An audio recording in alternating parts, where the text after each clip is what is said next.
Global star Ram Charan Shankar కాంబినేషన్లో తెరకెక్కిన game changer చిత్రం మరో 10 రోజుల్లో ప్రేక్షకుల ముందుకు రాబోతున్న సంగతి తెలిసిందే. ఇప్పుడు ఎక్కడ చూసినా ఈ సినిమా మానియానే కనిపిస్తుంది. రీసెంట్గా విజయవాడలో Ram Charan cutout launch event ఎంత గ్రాండ్గా జరిగిందో ప్రత్యేకించి చెప్పనవసరం లేదు. ప్రపంచంలోనే అత్యంత భారీ కటౌట్గా రామ్ చరణ్ ఫ్యాన్స్ చరిత్ర సృష్టించారు. ఇలా ఇప్పటి వరకు కేవలం అభిమానులే ఈ సినిమాకి హైప్ని పెంచేందుకు ప్రయత్నం చేస్తూ వస్తున్నారు. కానీ మూవీ టీం మాత్రం ప్రమోషన్స్ చేయడం లేదంటూ సోషల్ మీడియాలో అభిమానులు తీవ్రమైన నిరాశని వ్యక్తం చేస్తున్నారు. ముఖ్యంగా థియేట్రికల్ ట్రైలర్ విడుదల కోసం అభిమానులు ఎంతలా ఎదురు చూస్తున్నారో ప్రత్యేకించి చెప్పనవసరం లేదు. ఈ థియేట్రికల్ ట్రైలర్ మీద ఓవర్సీస్ అడ్వాన్స్ బుకింగ్ ఆధారపడి ఉంది. అయితే విజయవాడలోని కటౌట్ లాంచ్ ఈవెంట్లో ముఖ్య అతిథిగా పాల్గొన్న ఆ చిత్ర నిర్మాత దిల్ రాజు థియేట్రికల్ ట్రైలర్ని జనవరి 1న విడుదల చేయబోతున్నట్లు అధికారికంగా ప్రకటించాడు.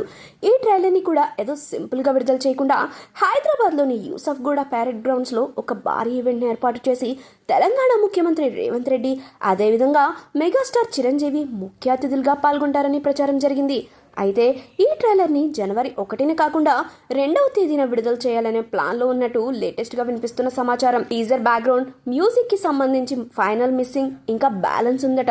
అభిమానులకు మరింత బెస్ట్ అనుభూతిని అందించేందుకు ఒక్కరోజు ఆలస్యంగా ఈ ట్రైలర్ను విడుదలయ్యే అవకాశం ఉందని అంటున్నారు. ఈ ప్రచారం సోషల్ మీడియాలో జరగగానే అభిమానులు, నిర్మాత దిల్ రాజు మరియు మూవీ టీంపై చాలా తీవ్ర స్థాయిలో విరుచుకుపడుతున్నారు. సినిమాకి కొత్తగా హైప్ రప్పించడం కాదు, ఉన్న హైప్ని కూడా చెడగొట్టేస్తున్నారు. 10 రోజుల్లో సినిమా విడుదలను పెట్టుకుని ఇప్పటి వరకు థియేట్రికల్ ట్రైలర్ లేదు, ఎప్పుడు విడుదల చేస్తారో సరైన క్లారిటీ కూడా లేదంటూ పెదవి విరుస్తున్నారు. ఓవర్సీస్ వంటి ప్రాంతాల్లో అడ్వాన్స్ బుకింగ్ ముఖ్యంగా థియేట్రికల్ ట్రైలర్ని చూస్తే జరుగుతాయి.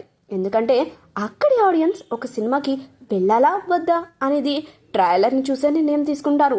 ఇప్పటి వరకు ఓవర్సీస్లో $5,50,000 అడ్వాన్స్ బుకింగ్ మాత్రమే జరిగింది. రామ్ చరణ్ రేంజ్కి ఇది చాలా తక్కువ.